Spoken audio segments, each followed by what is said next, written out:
All right, everybody, thank you so much for joining us. My name is Manny, and today we have Ben Keeling, who's an environment artist at Creative Assembly. Ben is going to be talking to us about his workflow and how he utilizes Substance, in his day-to-day job, and also talk a little bit about his class, which is Intro to Substance for Environment Arts, which he's doing with CGMA. So thank you once again, everybody, for showing up. This is going to be a great live session. And Ben, thank you so much for taking the time off your schedule to do this with us and join us. Yeah, that's no problem. Yeah, so I'll let you kick it off. Yeah, okay. Hello, everybody. Obviously, Manny's kind of introduced me, so you kind of know who I am. So I'll just give a little bit of a background, sort of like about me first, and then we'll get into sort of like a bit of a workflow kind of thing. So yeah, obviously, like Manny said, I work at Creative Assembly as an environment artist over there. So I sort of studied at school, university, and then I went to De Montfort University, which is in Leicester in the UK, and I studied first of all, I studied a foundation course, which is like a art kind of based course where you do lots of sort of like kind of like traditional artwork, like fine art and sculpture and graphics and things like that. And then I went to and studied game art, which was a course basically just to make art work for games. So they had a couple of different like sort of specialisms where you could kind of either choose to do sort of like concept art or environments or characters. So the course was sort of split 50-50 between traditional painting and drawing and like learning fundamental art skills, and then actually like 3D artwork basically. So then towards sort of the end of that, you specialize in the kind of last year of your course and choose like what you want to do. So I chose to do environments when I was sort of in the last year, and then I sort of like worked on my environment portfolio, basically like doing everything I kind of could to get a job sort of after I kind of graduated. So then sort of a couple of months before the end, I got a call from EA in Guildford, and they were making Need for Speed at the time. So they gave me a phone call, and I sort of jumped straight into working there just before I graduated, basically. So I had to finish off my course and do all the kind of like, graduation kind of related things. But then I jumped straight into working at EA as a graduate artist there. Then the studio, after I worked there for about a year, and then the studio closed. And then I went to Sony in London, they were doing VR Worlds, which is like, I think that's just been sort of released and announced, like a VR game. So that was great, like really interesting to work on, because it's obviously like new technology and not many people really know like what's going on with VR, and it's kind of fresh and interesting. So yeah, that was really cool. And then after that, like I sort of worked there for about a year and a little bit, so not too long. And then I worked over, now sort of got a job. One of my friends who I worked at Sony recommended me to work at Creative Assembly, and I went over there to work on Halo Wars 2. So yeah, that's kind of a bit of a background. So I guess if that makes sense, Manny, I can kind of jump into sort of workflow. Yeah, sweet. Okay. So obviously, like, the first thing is that my workflow kind of differs a little bit between work and also between personal work. So I'm just going to kind of say workflow to do with personal work, just because it's kind of, I'd have to get sort of NDA sign off and things like that to talk about work. So I'm just going to sort of talk about probably using this scene, like the abandoned scene that I made, as an example, just because it's like most relevant and it kind of covers everything to do with environments. So in terms of like, if we just like looking at this kind of main shot of it actually at the top, that's probably the best example. So in terms of like a little bit of a breakdown, like everything is sort of everything was made like texture wise was done in Substance. The modeling itself is done in Max, and then the main sort of body of the materials themselves. So like the way I tend to work in general terms is that I would have my tiling textures and anything that's like a big scale texture. So I like the floor and the walls and the ceiling and wallpaper and all that sort of stuff. Those are done in Substance Designer.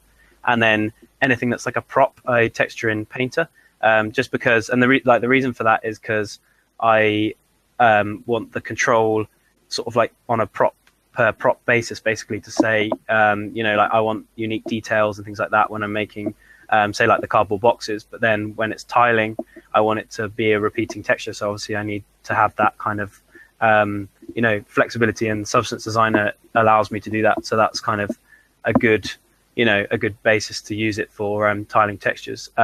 So as an example, I've got like in Designer, I've got this brick texture that I made. So I'm just going to sort of show that briefly. So I don't know if the video's catching up. Should be fine. Yeah. Okay. Cool. So yeah, my kind of workflow for this, like, obviously the way that I used to make things like this was in ZBrush, and kind of that's quite time consuming. Like obviously you can make something really, to quite a high quality in ZBrush, but I would say that it like now in Substance Designer, it gives you the ability to make multiple versions of things. And in terms of like a production cycle, it's really good to be able to actually have that flexibility to kind of go back and make new versions or new iterations. And that's something that we do a lot at work, is like we'll do something and then we'll decide, okay, we've got a brick texture, for example, but we want, like a slightly different brick, or we want, a slightly different version of it. Whereas like in the past, you'd have to resculpt that. Now we have that kind of flexibility. But I still apply sort of the same logic. So I'll see if I can just let's just turn off the diffusion on this. So I tend to work like with a base material like node, because it allows you to kind of plug like things in and turn them off really easily. So when you're working, you can kind of visualize stuff. So like the way that I sort of work, and I know quite a lot of people who use Substance Designer work in the same way, is like I come up with as if I was kind of sculpting it in ZBrush. So I sort of start with like a general shape, which then ends up kind of going into different patterns, and these patterns give me like if I just drag this over here, you can see this a bit better. So I've got a couple of patterns here that define like that shape that kind of goes into them, and then that gives me like the variation. I can add like rotation and different kind of like values to that, which will allow me to kind of stop it from looking procedural, because that's the main thing with Substance, is that you want it to just like feel like it's a texture, a realistic texture, and not feel procedural, basically. So then once I've kind of got those initial shapes established, at this stage as well, I was kind of like bringing in different like a different variation of the actual bricks, because in the reference there's like that I was using, they had some smaller ones like on certain kind of lines that obviously used like a different brick, so I wanted to bring that kind of across, and then I go through a process of using like slope blurs and warps and things like that to get variation on the actual edges of the bricks and bring that kind of stuff like to make it feel like it's been chipped away and things like that.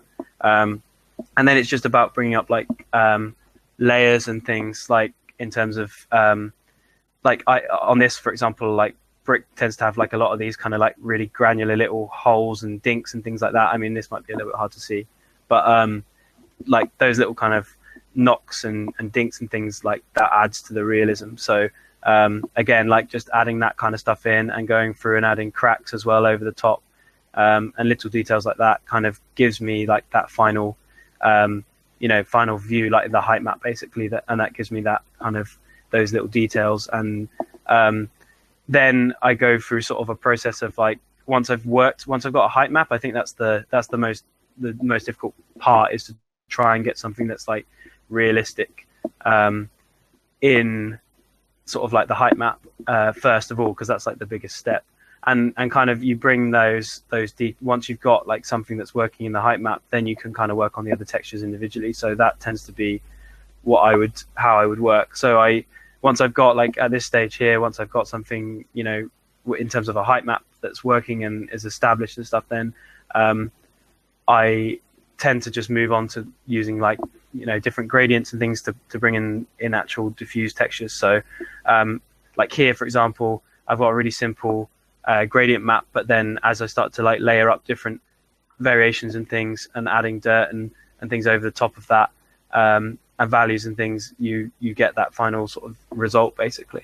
And then in terms of like the roughness is the same, or gloss or whatever you're using is the same kind of process. Like you bring in like different gradients, different values, overlaying them until you get something that's like working for the actual values basically. So you've got, you know, like enough information in the roughness that kind of defines the material, and it's sort of, you know, like now that we work in PBR, like it's a little bit different to how it used to be in terms of texturing, and like actually like the maps that you focus on now are, you know, the main ones that you focus on are your normal map and your roughness, because they're the things that define the actual material. So yeah, obviously that tends to be my workflow in terms of actually making those kind of like materials. So like that's obviously, this is kind of an example. If we go back to that image, like there's some brick kind of in the foreground over here, like in the background, sorry, over here, and that you can kind of see how like that would be applied. And then in terms of like, obviously there's some stuff going on the engine side of this. Like there's not just one plaster material. I made like say 4 different ones, and they're all blended using Unreal. So I can show that, I think, like so it has to move around. Yeah, so yeah, there's different variations like in here. So you've got one that's like a peeled plaster, and then you've got one that's sort of like a bit dirty, and I painted those kind of in and around like different areas basically to build that sort of stuff up. So yeah, you can get quite a lot out of like if you've got multiple tiling textures, and especially in things like Unreal. So yeah, that kind of covers that sort of stuff. So then in terms of props, like I'll use another example. So this is a chair that I did for my I'm working on like a Guardians of the Galaxy scene at the moment, or like, well, I'm sort of working on a couple of projects at the moment, but this is one of the ones that I'm sort of working on. And this is because it's like an individual prop rather than a texture. I tend to use Painter for it, just because I can get the kind of control that I want. So if I just turn on some of these layers, you can see how this is working. So what I tend to do, like my process in terms of like texturing an asset, so I'll just make this full screen so you can see. I have a quick question here, Ben. Yeah, no problem. Yeah, that's fine. The diffuse is your initial point where you start a texture? Stranger is asking. No, so generally I start with the height map, and then work, like you can get a lot of information from the height map. So I tend to make the diffuse, I would use things like curvature and ambient occlusion and all that sort of stuff. So yeah, that's that. Oh, I answered that other question while it's there. It's vertex painted. Yeah. For the or layer blend. Yeah, for the layer blend. Yeah. So yeah. So then but yeah, sort of back to this. So the way that I tend to work in terms of like, if I just sort of show you this, like I basically define materials on like the whole model itself, and then I would sort of mask in these different, like the material that I want to use, like per sort of like either by material ID, like so that I can actually assign, say, like metal to the metal parts and plastic to the plastic parts, and then or I do it sort of like on a mesh, kind of like the actual parts of the mesh, so like either the faces or whatever. So I can kind of illustrate that like really simply. But what I tend to do is, like, Substance Painter's got some good kind of base materials and things that you can kind of work from, like the smart materials, although they're not like they're good, like some you can kind of tweak them and make them like really good until, you know, you're happy with like the end result and stuff like that. So what I tend to do is, like, say I would drag like a smart material in and then start like editing that smart material until, you know, like I'm happy with like the end result. And then I'll sort of like assign that. So I might come in and be like, okay, I want to like tweak like these sections, like I want to make the edges like more obvious and things like that, and play around with those settings or whatever. And then I would mask like those areas basically like sort of off the model. So once I've like, if this was like a material that I was kind of happy with, and I might also like, I think for this, some of the ones, like some of the patterns and things like that, so the synthetic materials like the cottons and things like that, I would make in Designer and then maybe bring them in. But then I can kind of say, okay, like I want to a black mask, and then I want to add like a color selection and pick the area that I'm going to assign, and then that goes straight on those sections of the model basically. And then I can go, like, once I've got this set up, like once I've got base materials in there, I'll go in and like add more detail into those areas and say like work on this material, build up layers and change the roughness and things. Basically exactly the same as I would do when I was working in Designer, just that like it's in Painter. So you're just building up layers kind of like you would in Photoshop. And then what's really good about Painter is that you can kind of go back and work on those things at any point and say, okay, well, I want to like change the color of that material, or I want to add plastic to here, or I want to like chip away at the plastic and reveal metal underneath or whatever. Like you can go and do that in real time basically. So that's the advantage of that. Like it's really nice to be able to kind of go back and edit those things, like if you think, you know, the dirt's too strong or that kind of thing. So that kind of, yeah, that basically sort of explains that. I tend to not like, with just because of the nature of doing environments, like, and I do quite realistic environments a lot of the time, so I don't really use Painter to paint that often. Like the only time I ever really use it actually is to just paint stuff out that I'm not happy with. So I'll like go really over the top on something and then paint out the sections that I don't like basically. So I don't really tend to do much like hand painting, but yeah, I would say that's like generally my kind of sort of workflow. I don't know if there's anything else you wanted me to I think that's great. I think that's great. So let's just jump into, you know, some of the questions of the workflow. Do you think that Substance will replace ZBrush? That's a good question actually, because I kind of had been of the opinion like before that like ZBrush was really essential and an important program to use, and I kind of up until a certain point, like up until quite recently actually, I was kind of, I saw like massive pros above in ZBrush, like above Substance, just because you can go like really high on detail and things like that. But as I've been learning Substance, I think the main kind of difference between them is that you're going to get like really good quality in ZBrush. Like that's always going to be the case, because you can put in a lot of, you know, sculpting. But the difference is you're never going to get the reusability. Like if I do like a brick wall in ZBrush, sorry, and I say like, oh, okay, I've sculpted this brick wall, and then I need to do one where the bricks are like slightly different shape. Like it's going to basically mean I have to resculpt something. So that kind of side of it. So it might be quicker maybe initially to get your textures together and things like that. But then I actually find Substances, like I use a lot of the same processes. So I think maybe it's going to start to die out a little bit. I think ZBrush is still going to exist just because you need it for things like rocks and various other props or whatever. And, you know, heavily for characters, obviously. So it's still going to be around, but it may, you know, overtake in terms of like the texturing pipeline. And I think, to be honest, it kind of already has. So that's, you know, that's kind of an interesting question. But yeah, so I'd say yes, probably. Yeah. So the question is, do you think? Nope, that's not it. So the other question is, what are some of the pros and cons of Mari and Painter in your opinion? Okay, so Painter it doesn't have as many tools basically at the moment. That's the main difference. So Mari is like effectively like Photoshop, 3D Photoshop, pretty much. Like that's what it is. Like it's a really good program. But Mari is like a lot more established and has, you know, been around for a long time. But I think where Substance is good is that you know, you've got these kind of, the main advantage of Substance is Designer actually, because you can bring in like things you've made in Designer into Painter. So you're not going to be able to do that in Mari. Like you can kind of, you know, you can do your sort of Photoshop painting on Paint and PBR and all that kind of stuff, which is great. But you can't, you know, you're not going to be able to make your own nodes and you make your own like sort of suite of tools, which is what you get.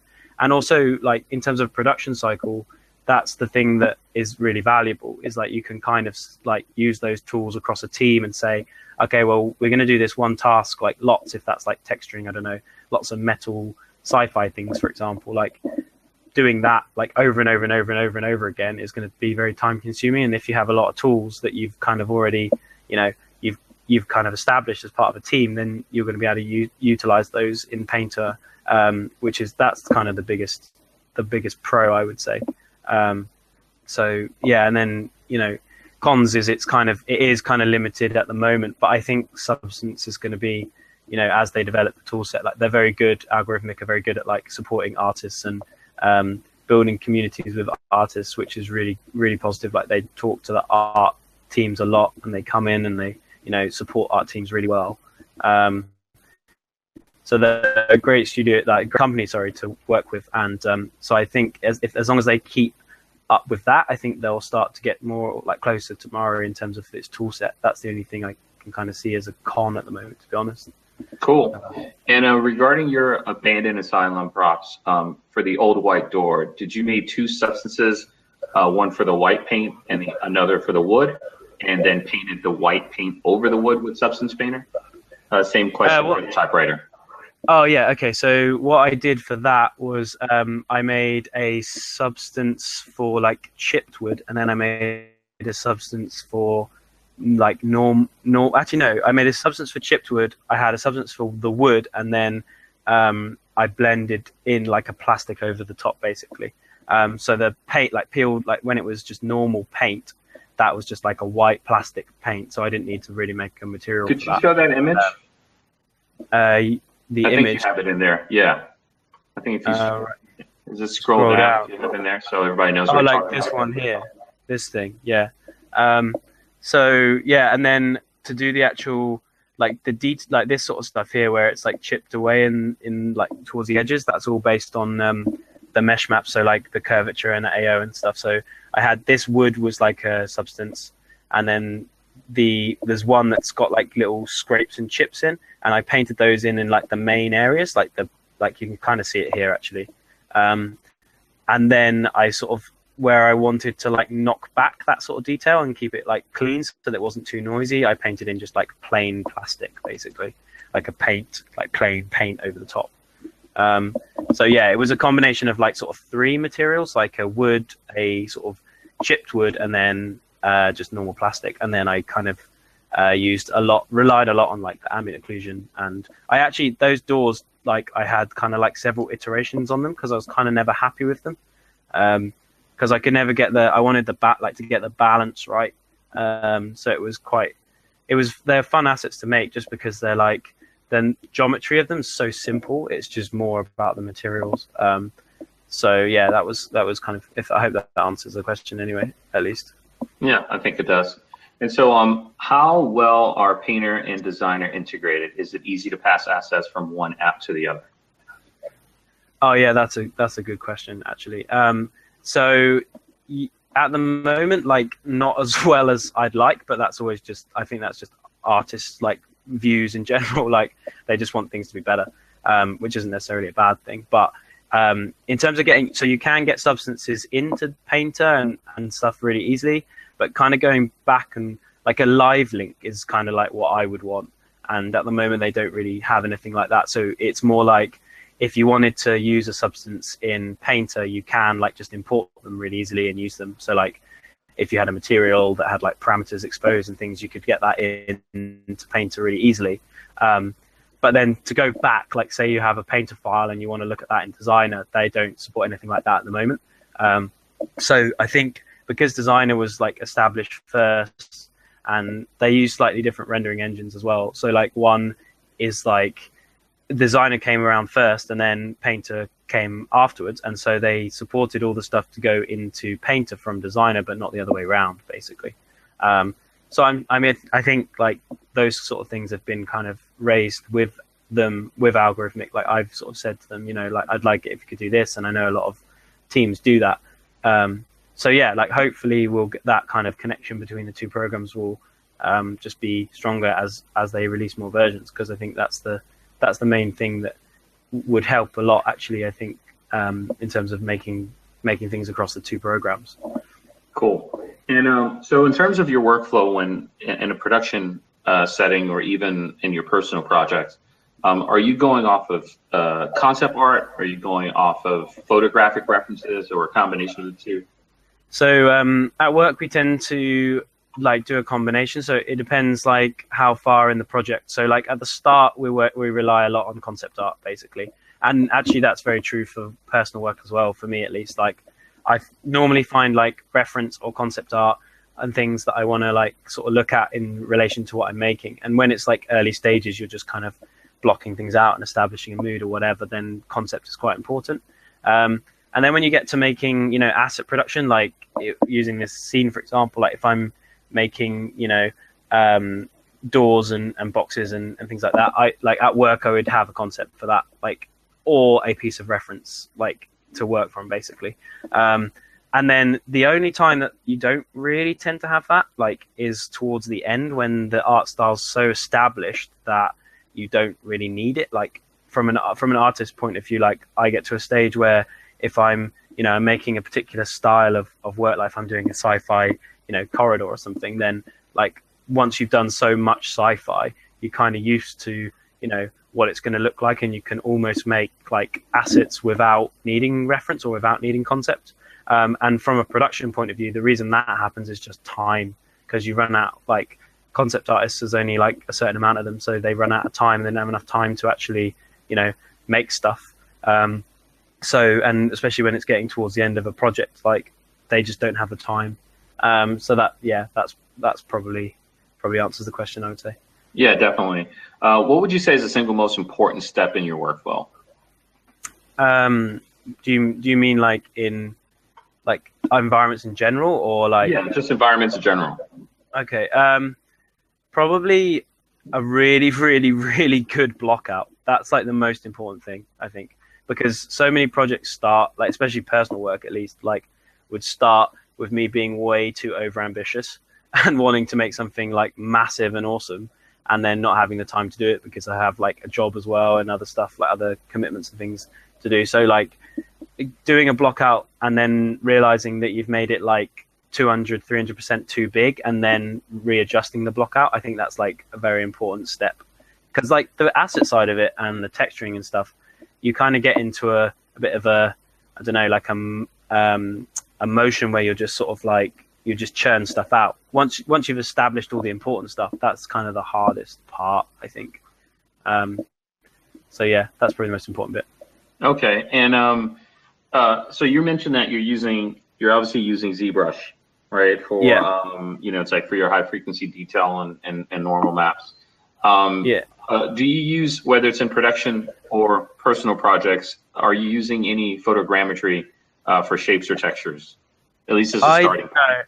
Yeah, so I actually don't, but to be honest, like it's probably something. I think it gets a bit fuzzy when it's things that aren't don't exist. So like if you're making like a, you know, 1-for-1 kind of environment, like of a forest or something, then it's very easy to go and source that stuff. But when you start making alien worlds, like it's a little bit more difficult because you don't necessarily have those things. And then depending on the genre of the game, like obviously for me, like we make an RTS game, so we don't need that level of detail for our game anyway. But yeah, I mean, like it's definitely something that I'd want to look in the future at using, at least for personal work. Like maybe it's not so applicable for work, like actual production, but yeah, in terms of personal work, yes, I definitely want to look at it, but I just haven't yet. Cool. And are there any hurdles you know, you have to work around using Substance versus other softwares you may have used? I think the main one, at least on designers, making it not look procedural, because that's the biggest gripe I think people have, like with Substance and like the Substance sort of suite and everything that it kind of involves, is that like it is, it's you start off with something that's like, you know, very procedural, and whereas in things like ZBrush and that kind of those sort of pieces of software, like they start very organic, so it's quite different, like you adding detail that's like completely unique across everything, whereas when you're making something procedural, you're adding like the same detail with a slightly different twist. So I think that's the biggest challenge, like trying to get it to look not procedural and for people to be like, oh, that's ZBrush, or like when people say, "Oh, it's ZBrush," then you know that you've done a good job because like it doesn't look procedural. I think that's the main thing. Yeah. Yeah. And what is your workflow for generating tools like stitches? Stitches. Well, I mean, I don't have to do that many stitches in environment art, but I would say like there's some good tools in Painter to actually, if you wanted to paint those on individually, but I'd probably end up doing them in ZBrush, like generally, just because it's the quickest way. But you could, yeah, now that Substance has those kind of tools, like you can sort of paint straight on, like into the height map. I like did quite a lot of that sort of detail on the last project that I was, or the last asset that I was working on. I painted in like the height map and normal map actually in Painter. So that was really good. So I imagine actually now I'd probably end up doing that, to be honest. Yeah. Okay, cool. And so what's your workflow? What does your workflow look like between Painter and Designer? While working in Painter, when you start to incorporate Designer, and why?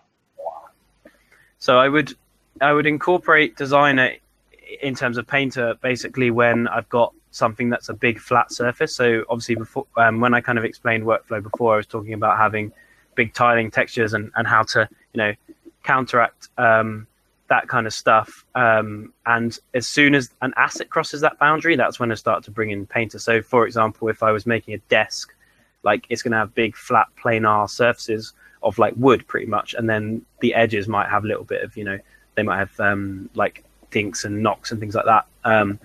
So when it's a big flat surface, that's when I would think, oh, okay, I need to use Designer, just because I want to like get the quality across something like flat, which is why like when I was explaining how to do the how I was doing the door like and things like that, they have big like planar like faces. So I was using those, like using Substance in that sort of example, like Designer, obviously. So yeah, and then anytime I want to do anything, like I want to automate anything. So if I wanted to go like, I'm going to make my own kind of generator and have like edge chips and things like that, and there's a certain way I wanted to do it for the project. And also maybe if I wanted to automate like assigning lots of materials. So I did that a little bit when I was making the chair thing that I showed. Yeah, could you show that again? Yeah, hang on 2 seconds. So when I didn't actually end up doing it this way in the end, but when I assigned all these materials, so like obviously I got like metal here, plastic on like the gray parts, and then like a slightly different version, and there's like plastic and leather and all that sort of stuff. When I first set this up, I actually set up a graph to just assign all those like base materials in Designer, and then bring that graph into Painter and do the like unique details basically. And so that like is quite, because I knew that I wanted to texture the whole of the scene with pretty much the same materials. So then it would allow me to just have that one graph with all those materials assigned. And in the end, actually, what I ended up doing was making, so this section that contains all these materials, I ended up making that into a smart material. So I got the same effect, but just in Painter. So I can just say, like next time, if I do another asset, assuming that these, like, so for like these different things, I've got like colors, certain colors that like relate to the different parts of the model. Every time I like bake out a new model, as long as those colors relate to that on the ID map, all I had to do is drag that base material onto the model and it will texture it for me. So it's like super fast and easy then that way. Cool. And so this is from Brendan. Sorry for the rookie question. I'm studying visual effects. Is there a glass texture node, or is it just a transparency you add to a metallic material? Oh yeah. So in terms of glass, like we would do a lot of that sort of stuff as a shader.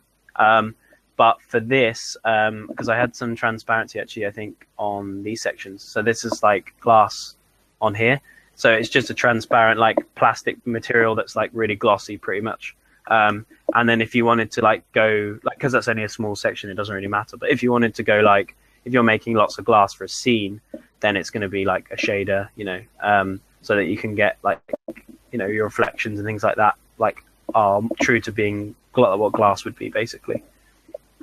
Cool. And when plugging in Substance Painter, generated roughness maps into external rendering programs like Max or DAZ Studio, do you crank the texture input all the way up to 1, or do you still vary the input? So I don't plug any of that stuff in to Max other than at work. And at work, we have like a specific shader that handles it. So like I wouldn't, to be honest, like because it doesn't support it, like by default, I probably wouldn't view assets like that. If you're going to look at them, either look at them in like an external like renderer, like Marmoset, or look at them in Substance or Unreal or whatever your like target thing is. I personally wouldn't look at it in Max because it's not gonna help you in any way. Like the only reason I have to do that is for like a tools reason, not because like I want to put it in Max, to be honest. Cool. And we have a couple of questions as it relates to the walls. So I know you already closed the Unreal scene, but if you could pull up some of the images for it. So the question is, for the peeled walls, did you use ambient occlusion / shadowing around the peeling edges to create the optical illusion of a distance between the peel edges and the surface of the wall in Designer? Yeah, so there's a couple of things that I did going on there. One of them is, so PBR, obviously, like you're not supposed to put any lighting information into things. But for this particular scenario, like I did a little bit of like hackery just to make it sort of pop out a little bit more. So what I did was I like bent the normals in Substance Designer so that they sort of like beveled outwards. So it felt like they were like literally lifting off of the wall. And then I put like a very, very, very subtle shadow in the diffuse map to replicate that basically. And that kind of gave you the effect of it being, and because it's in a texture and it's quite small and stuff, you don't really notice it in terms of like being PBR correct basically. But like that's basically what I did in terms of the texture side of it. And then yes, I like ambient occlusion basically, like screen space ambient occlusion, things like that in the actual in the Unreal scene. So yeah, it was effectively like a little bit of a hackery kind of job, but yeah, that's how I did that. Cool. I think you could actually zoom in on that top image. Okay, I wonder if these ones on here are bigger. Let me just see. This one might be a bit bigger. Oh, there you go. Is that better? Okay, I'll zoom in a bit further on that. Oh no, I was saying with the other one, if you could go back to the other one, you actually could click on the image and zoom in. Oh right, okay, perfect. Oh yeah, cool, great. Yeah, I didn't know you could do that. Awesome. Yep. So all right. So the other question is for the how did you do the cracked? Is it the same technique for the cracked wall? No, the cracked wall is modeled actually. Okay. So then it's like there's like a seam, and then I like hid the seam with like a decal and stuff. But basically, the cracked wall thing is like modeled sections and then like the plaster texture over the top. Okay, cool. The other question is, you told you work with, you mentioned that you work with VR content. Do you optimize the materials for VR content? Oh yeah, that's a really good question actually. So yeah, in terms of VR, like it's quite a difficult thing to work with because obviously the resolution isn't as high as say like when you're making games normally. So all you kind of really do, or what in terms of like an optimization thing, is you use the same techniques. You just basically make everything not as noisy. That's pretty much the best way to explain it. So like if I was making a brick texture, like when I was explaining in the example, I probably wouldn't add like the level of detail that I went for, like in terms of the actual texture. Like I would probably take out like the small little dinks and things like that. And maybe I don't have the cracks because they're quite noisy in terms of like VR. So, and then also normal maps and things like they tended to work like quite well, like close up and stuff and parallax and things like that, but not so well like from far away. So you end up like getting rid of the normal maps and things like a little bit further away, basically. Okay, cool. And what 3D softwares do you use besides ZBrush?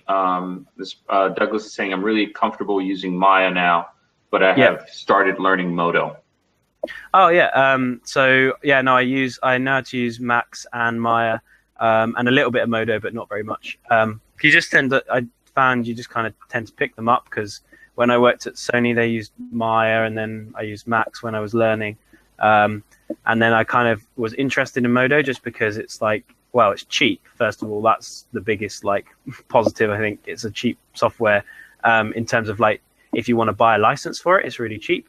So that's awesome, and it's got some cool like some interesting things in it, like like the kind of booleans and things like that. I found like kind of interesting, so I wanted to have a look at those. So yeah, I kind of just tend to experiment with like working with everything that I kind of can.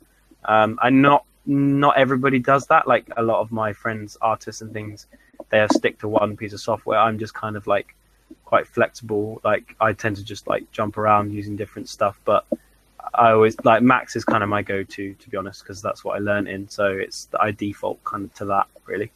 Cool. And what good resources did you use when learning Designer? So the algorithmic channel is awesome. Like there's some really good videos on there. That's the first thing. I watched we got like a lot of the Gnomon kind of tutorials and things through work. Like, so I watched like, there's a couple of like good ones on there. And then there's if you go on to ArtStation, like, and then sort of like categorize, like there's categories you can sort by like materials. I think there's a couple of really good substance like artists on there that you can just kind of look at, and a lot of them tend to have like, I think like Joshua Lynch, people like that, they have like really good tutorials and sort of things you can look at to learn stuff like that. But I think the one I learned the most from was like a couple of the Gnomon ones, because they're just really concise and like easy to follow. And actually the ones on the YouTube channel for Algorithmic are really good as well. There's like, I think they just uploaded a couple of new ones. I was watching one of those today at work. There's a brick material one, and it kind of uses very like similar techniques and things to what I was using for my one. So that's kind of a good one to like look at. And it's interesting to sort of see the people who work there actually use the program, I guess. So yeah, which is a good thing. Yeah, if they can use it, then yeah, exactly. It must be good. So yeah. And obviously, Chris, it's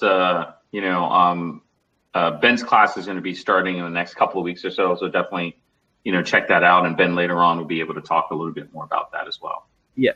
So, how do you come up with designs and ideas?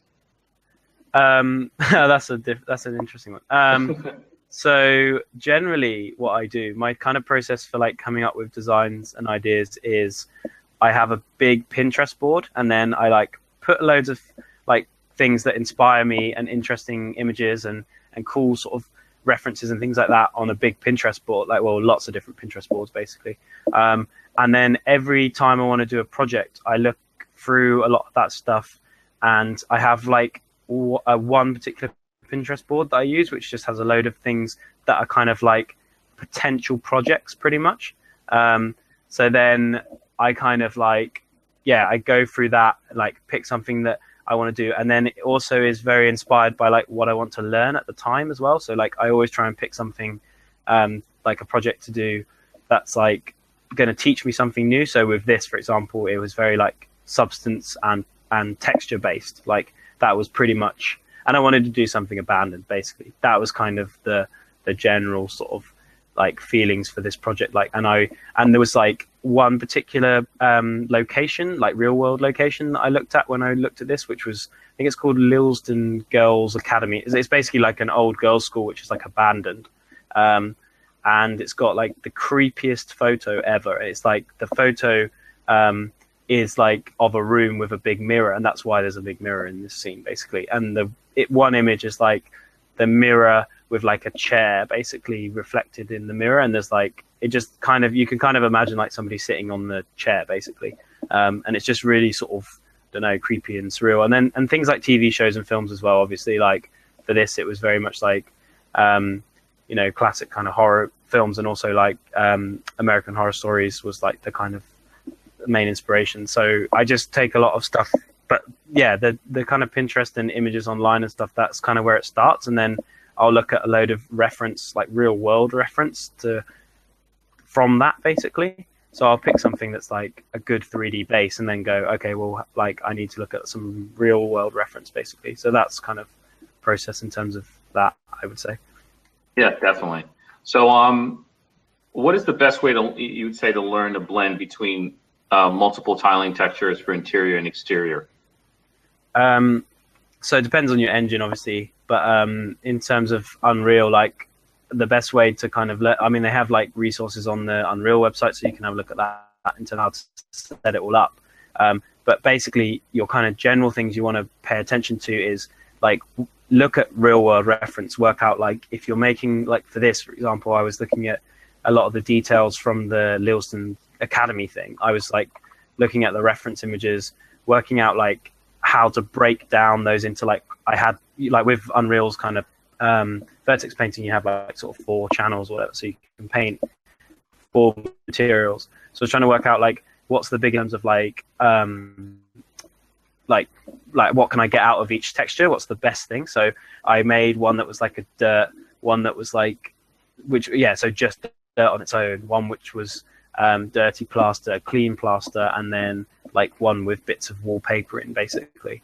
And those kind of ones, like they're very similar, but then they were unique enough to give like enough variation, and that's kind of basically all it is about, is like giving variation so it doesn't look like it's a tiling texture, like as much as you can, like trying to build in unique details, but it make tiles like well, and that you can get the most out of your textures, basically. Okay, cool. Someone is asking if you use UDIMs. Oh yeah, no, not really. Okay. What are some fun ways to experiment while texturing? Well, I think like in relation to substance, what I tend to find is that like you kind of happen upon sort of like happy accidents. So you'll be making one thing and you'll be like, okay, I'm making a rock texture or a brick texture, and then you end up making something accidentally that's like, I don't know, like a shattered glass effect, and then you think, oh well, next time I need to make something like that, I've got like these 2 nodes that are blended together really well. So you kind of save that into like your own little library, and then you end up building up a load of this sort of stuff that the next time you kind of come to make something like that, you've got that to sort of pull from. So I think it's like that's quite a good way to just come up with fun and creative ways to like explore in terms of texturing, just sort of like, something that you want to make, and then you'll kind of naturally, as you blend together things, like if you're experimenting with different blend nodes and things like that, like different warps and blurs and things like that, then you'll kind of accidentally happen upon kind of interesting creative stuff. At least for me anyway, that's kind of how I find I do that sort of stuff. Cool. Any suggestions for texture? Any suggestions for texturing in multiple render engines, iRay and 3D Delight? I don't really fully get that question.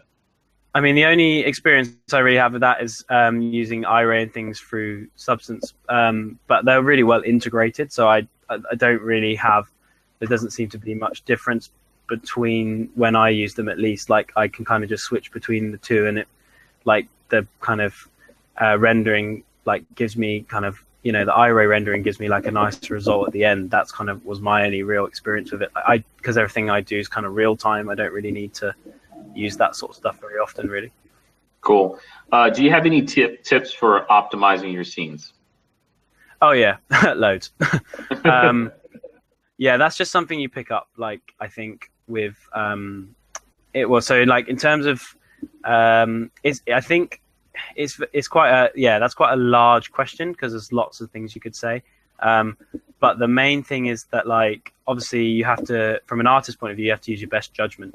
So like if you're making like nowadays, like you can use a lot of geometry in scenes, and the things that you kind of run out of is texture memory.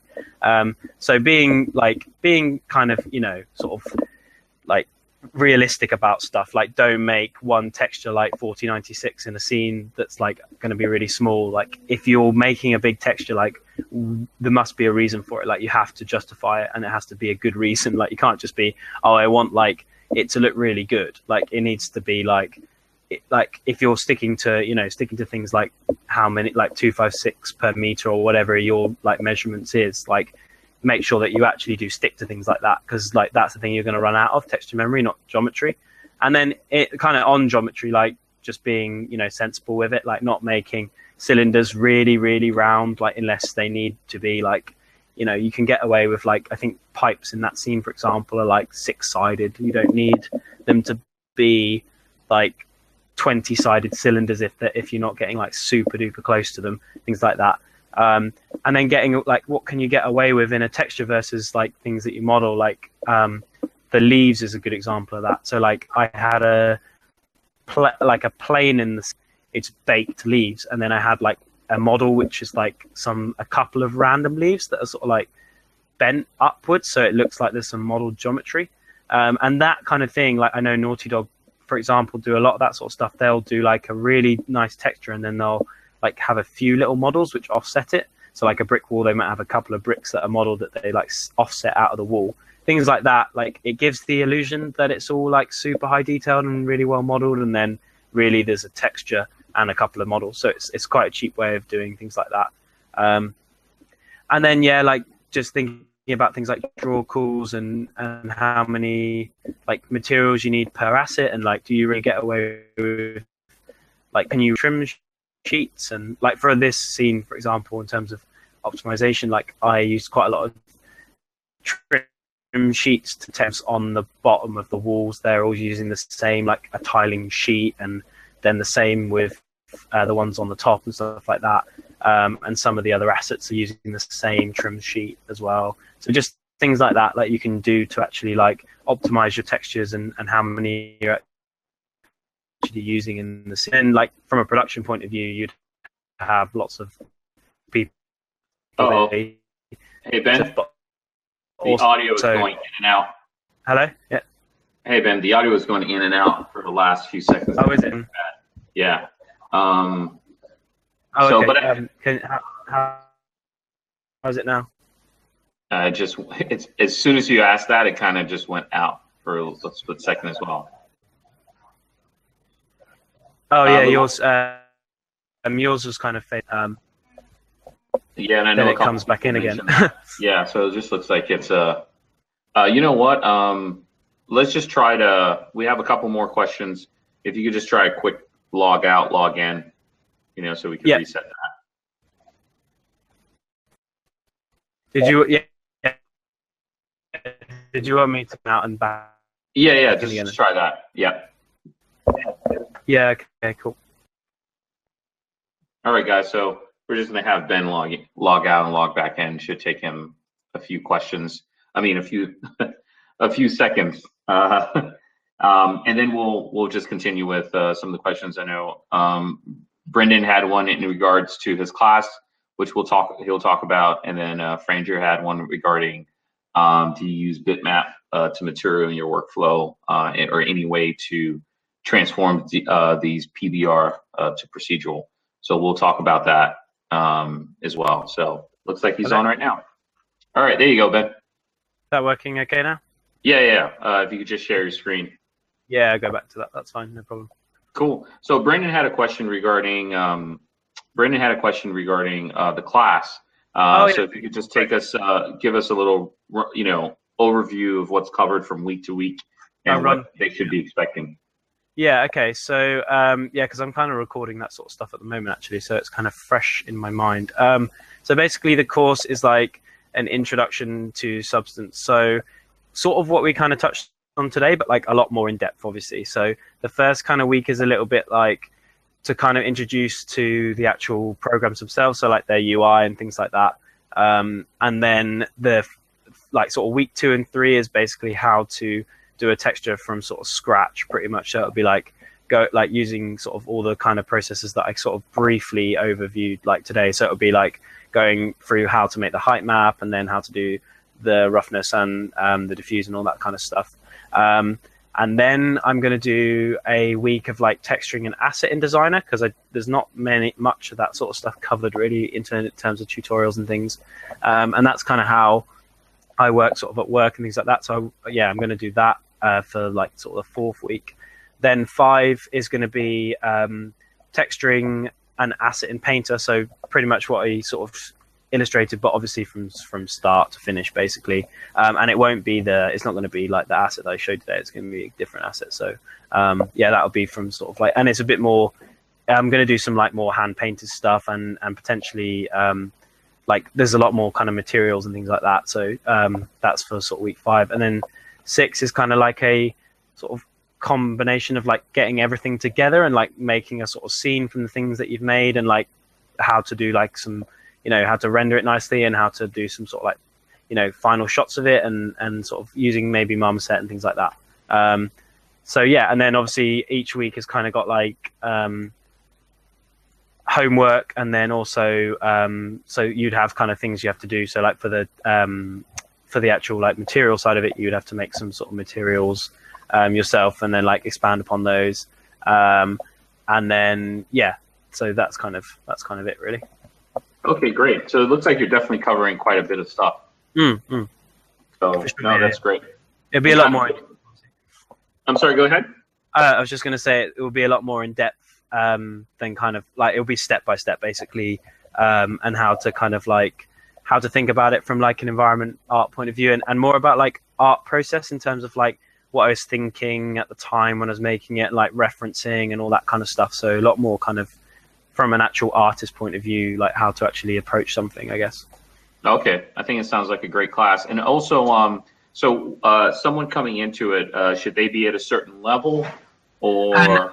Not, I wouldn't say they need to be really, because like the first ever episode is like super basic in terms of like how to actually like use the programs, and a little bit about like the UI and how to like rearrange like the windows and things like that, and how it's actually kind of how I set myself up, just so that it's kind of as an example, like if I was working, I'd have like this sort of layout and that kind of stuff. Like, so that kind of side of it's like really, really like sort of from the basics. And then like when we sort of jump in the next couple of weeks, like the second, third week into more of the kind of technical stuff. But like, it's kind of explained, like as I use a node, like it would be, like sort of explain roughly like what I'm doing with it and how it works and things like that. So it's kind of, I think it's relatively easy to understand if you're like a beginner, but then it shouldn't be too slow paced if you're like know how to use Substance and things like that as well. Okay, cool. And so going through, Franger is asking, do you use bitmap to material in your workflow? Any way to transform these BPR to procedural? Not really. I don't tend to use bitmap to material. I've used it a couple of times just to see, like, to have a play around with the program, but like I make everything from scratch, really, not really from photo sources that often. And like that's the only time I guess I would use it, like if I wanted to like really quickly do a CG like textures and use that as like a base. But actually nowadays, like I don't really tend to actually use that too much. Like I make everything in Substance now. So okay, great. Does Substance Painter have a baked normal detailing tool like Quixel, where you can paint things like bevels, screws, etc.? Yes, it does. Yeah. So you can basically, the way that Painter works is you use the height map. Well, you can actually use a normal map now, but you used to work just in the height map channel, and then it would convert into a normal map. And now you can do both basically. But so you can paint actually on the model, and they've like added like orthographic modes as well now, so you can like paint and sort of and tools like you can add straight lines and things like that, which you didn't have before. So if you want to put like cuts and he was referring to like the bevels and the panels you have on the chair. Could you pull that up? Yeah, sure. The bevels are baked from Max, so like these parts here, for example, like the bevels on the edges and things. But then like I would have done, so like maybe the weld seams and things like down here, I probably would have done those in Painter, because you can literally just paint those in, and like it's just faster, like because obviously to model that stuff like would take me a little bit of time, whereas I can do that stuff basically really quickly in Painter. Okay, cool. And do you use Designer? Do you think Designer is set up to create really high-res organic maps like procedural micro skin displacement maps? Yeah, definitely. Yeah, I mean, you could easily do that sort of stuff, especially if you've got scan data as well. That kind of stuff's going to help. But if you wanted to make procedural things like that kind of high res, yes, definitely. Okay, cool. And do you import Substance into Unreal 4 with Substance plugin or just bitmap images? And do you expose parameters in Substance to have control in the engine? Both. So when using the like Guardian scene, I imported the substances in, but I was running into like a couple of issues when I was working with that because for some reason like reloading the actual substance files didn't seem to work very well because the paths, it doesn't sort of, if the path changes, it doesn't recognize a path change and you can't like change the path. So yeah, that was the biggest issue I kind of ran into. So then I sort of stuck with just working with the textures because it's not that much different. Because if I wanted to kind of work it's nice to have it in Unreal and to be able to change the parameters in the engine and stuff, but like I can just export out a variation in the texture anyway and re-import that into Unreal if I wanted a different version. So it's not really a massive deal to me. The only real advantage would be potentially in terms of like runtime, it'd be cheaper and stuff for me to have like the textures like there rather than them being like, held in memory. But to be honest, like when I'm doing personal work, I don't really care that much about that. Yeah. Cool. You being a professional artist and an insider, how long do you estimate real-time render? How long do you estimate it would take until a real-time render would look undistinguishable from an offline render? I don't think like much longer. I mean, obviously there's certain things you get an offline renderer which you wouldn't get like across in terms of real time, but I think it's getting quite close anyway. Like Unreal is looking pretty good in terms of that sort of stuff. There's quite a lot of like that ArchViz kind of stuff that's already starting to look like offline renders anyway. So I don't think it will be much longer, and especially with PBR, like because PBR we wouldn't have really matched it very well until PBR, but now the materials have taken a big kind of leap in terms of games. Like that will help. So I don't think probably no more than a few years, I would say. Cool. In an effort to reduce live layers at runtime, how much is baked into a texture material? At what point do you decide dirt should be applied via decal or just be in the texture itself? Oh, okay. Resolution dependent, basically. So decals and things, I would do. The reason I do decals generally is to give, if I've got lots of big surfaces of tiling textures, and I want to add even more variation if I haven't got it through like vertex painting or whatever. Like even if I didn't have vertex painting, for example, I might use decals to add that kind of stuff. And then also a lot to do with things like logos, just because things that are text based, like you really struggle with resolution if you've got like a texture, like a 1024 texture that's like, on a model or it's tiling or whatever. You can't like to put text onto something. It's a bit more difficult, and you need like, if you want like the text to be kind of sharp, then I would tend to do that sort of stuff with decals. So yeah, that probably answers that. Okay, cool. This is a question as regards to how would you tackle trim sheets? Oh, okay. So depends on what it's for, but basically trim sheets I tend to use I use them a lot in sci-fi scenes because you can get like so much out of a trim sheet because you just don't notice that it's like being used a lot. So like what I tend to do is like I plan out like what I wanted the scene, like go through the scene basically and like highlight sections which are being reused a lot. Like even if you're using something as like a reference, like for example with this Guardian scene, like I can have a look at the shots from the film and like select a couple of images and say, oh well, there's a particular pattern that's used across like quite a few different things. Like even if it's say like a grating, for example, like a some sort of like floor grating or something, I would know like looking at the images that maybe that's used like, I don't know, a dozen times in the scene. So that would be something that like definitely goes onto the trim sheet. And then in terms of planning the trim sheet, it like resolution wise, it depends.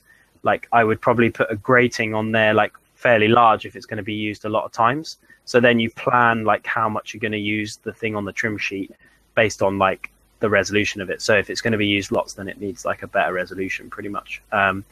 So and then you can use like the thing that's good about trim sheets is you can put lots of different things on there and have them like tile in one direction. So that one direction, then you just like arrange your UVs so that they just like work like strips basically, and then that strip sort of repeats along the asset. So I use them trim sheets when I'm doing sort of like the floors and things like that and wall pieces. Cool. And a trim sheet, in answer to your question, is like it's like a tiling texture, but only in one direction. So you might make like one that's like rectangular, and then it would have like lots of, you know, like various kind of bits of trim on it. Pretty much, that's what a trim sheet is. Cool. And so this question is just we got it earlier, but I think this would be the best time to answer it as we about to wrap up. Sure. As an environment artist, do you find yourself growing in all fields of 3D content, such as modeling, texturing, lighting, etc.? Do you feel it is also a generalist role? This person is their first time working in film and game industry. They just started as of June. Congratulations. And they find that they do not like to specialize in one field as it limits them. And they were just wondering, you know, how do you got to where you're at now? If you give some advice on that. Oh, yeah, for sure.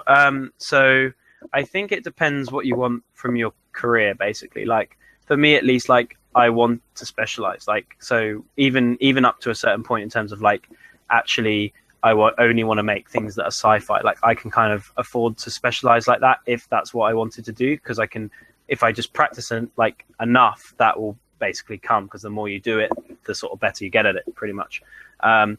But in terms of being flexible, like when I first started out, like when I was working at EA and things like that, I went in as a graduate artist, and the role that they gave me they expected me to jump around a little bit. So when I first started, I was doing things like animation, which kind of fell a little bit outside of my my comfort zone, and B, my actual skill set, because I'm not very, you know, like I didn't do a lot of animation when I was at university and things like that. So it was kind of like, you know, throw you in at the deep end kind of thing. But actually that sort of stuff, you're right in terms of like it's kind of beneficial to you, because like it helps you depending on what you want from your career. So like if you want to be an artist forever, then you can kind of afford to specialize. If you don't want to be an artist forever, like if you wanted to move into more of like a management kind of career, it helps to have that kind of like overview, like, oh, how does each department kind of work, and like what kind of, you know, factors do they need to do their job, and that sort of stuff. So it's kind of like a big like overall question. But for me, at least, like I've always just picked things that I'm A, good at, and B, enjoy. So like, yeah, it's one of those questions like that people always ask, like what's the best thing to do?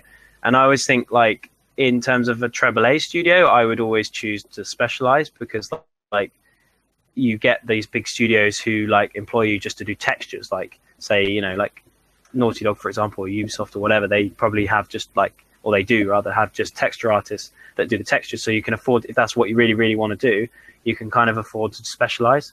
But then if you're working at a mobile company or somewhere smaller, they're going to expect you to jump around more. And it just depends what you want, really. Like if you want to do that, then you just have to know that the type of studio you're going to be working at, that's what they're going to expect. And not be kind of like worried, like if you go to a AAA, like, is this going to be, you know, do I need to specialize, things like that? I guess like it's completely kind of up to you and where you want your career to go, I suppose. That's kind of how I see it, at least. Yeah, I think I would completely agree with you on that. The prop that we're looking at, how long did that take you to create? It was, so because it was in personal time, it's kind of difficult to put time on it, but to model it, maybe like a week's work, texture it like a couple of days, something like that. Okay, cool. And what would you say is the most important quality or asset to have as an environment artist? Most important asset to have? Like, do you mean in portfolio wise? Like to have a portfolio? Yeah. Oh, okay, yeah. I guess no. The question is, what qualities are the most important to have as an environment artist? Oh, okay, yeah. So one of them is like to be really willing to learn. That's the first thing that I find a lot actually with like interns and people that I sort of work with and things. Like one of the best things that I see as a quality when like young artists come into is that kind of wanting to be better, basically, and like willingness to learn and being open to like critique, because there's nothing worse than working with somebody who's like, oh, I don't want to do this, or like I'm not going to accept this feedback or whatever. Like, so the best it's to have a good attitude, because the games industry is a small place, and I imagine films is the same. But so you don't want to annoy anybody, and you kind of want to stay as positive as you can, and approachable and all those kind of things. So like having the right personality is really, really important. And then with that, obviously, as you are, if you're like that, then the kind of level of quality in terms of your artwork will just kind of come on in leaps and bounds, because you're so willing to learn that you'll do things like personal work, and you'll work hard, and you'll try and learn everything from people who are better than you, and then you'll be a better artist. That's basically how I kind of see it. So yeah, the first thing is kind of your attitude. That's like the first thing, the most important thing. Like, you've got to have a good attitude. You've got to want to learn. You've got to want to get better. You've got to, be approachable. All those things, like all the kind of things that you'd want, even probably from like a job that's not art based. Like somebody who's like, that kind of personality is going to help everybody else and make them feel like, they're a nice person and things like that. And then the other one is just like doing the work until you're really, really, really good at it, basically. So just like spending all your time, like if you want to make, robots or whatever you want to do, like just make robots all the time, and then eventually like somebody will give you a job, because you'll be so good at making robots, they'll just give you a job in it, because like you'll get paid. Basically, that was my kind of seeing of it. No, I think that's some great advice. We have several more questions, but unfortunately, we're just running out of time, and want to take a couple more if you don't mind, Ben. Yeah. So this person would like to know, what is the difference between a game pipeline and a pre-rendered animation or a VFX pipeline? So the general difference is that, as it relates to environments, obviously. Oh yeah. The general difference is that, so we do a couple of pre-rendered things at work, and we have like real time. So the main difference is that you have to get it to run in a game engine, and then you don't in like a pre-rendered thing. So you just, like, if it's an offline thing, it's probably going to end up as like either an image or a video or something. So you can put as much detail into it as you want, and do whatever you want, like basically, and then that will get rendered into a final composite, either an image or video or whatever. But with a game, like, you have to have it, like, it has to be optimized basically to run in an engine or something that, like, so you can actually move around in the world, or you can like interact with and then you get the layers of like UI and other stuff that goes over the top of it. So you have to make sure that all your stuff runs and works in the game and is optimized, and then you can actually play the game, basically. So that's kind of the main difference. Cool. With more and more technology coming out to simplify the texturing process every day, do you think that creating high poly models for baking out various texture maps will soon become obsolete? No, not at all. Because so everything, like at least for assets anyway, like I mean maybe it kind of takes away from tiling textures a tiny bit, because I would make a few like trim sheets and things in Max and then bake them out and things like that, whereas now I probably wouldn't need to do that. I could probably make them in Substance. But like in terms of like an actual asset, like I always have the same process. I always make a high poly model, bake it to a low poly, and then like to do the texturing process, like, and because Substance and things like Quixel as well, they rely so heavily on like mesh map, what are called mesh maps, so like curvatures and ambient occlusions and things like that, world space, whatever. So you have to have enough information to make those maps decent in the first place, and if you don't have like a high poly model, then you're never going to get like where the edges are, and you're never going to get like bevels and kind of thing, and little details and normal map things like that very easily. So I think high poly modeling and stuff is just going to get more and more important as you kind of work with those kind of maps, basically. Cool. We're coming up on time, so we'd like to just start, tell Ben, thank you so much for just the time you've taken with us and kind of going through this whole session. Thank you so much. Thank you, everyone, for participating and joining us. And as I mentioned before in the previous session we had, we're going to be putting together a calendar, hopefully in the next couple of weeks or so, with what we have lined up for the next month to two. So, but Ben, thank you so much again for your time, your knowledge, and kind of sharing with us. Guys, Ben's class starts in about 2 weeks. So definitely, feel free to, sign up for it It's going to be an amazing, amazing class. As you can see, just from what Ben has shared with us during this session, I've attached a link to the chat so you guys can have that. So, Ben, thanks again. No problem. Cheers. Thanks very much. All right. Have a great night, buddy. Bye-bye. Thanks, everybody. So you guys have a great one, and we're hopefully going to try to get something. Thanks, Pavel. We're hopefully going to try to get something slated for this Friday, if not next week Friday for sure. So thanks again, and guys, enjoy the rest of your week. All right, take care. Bye.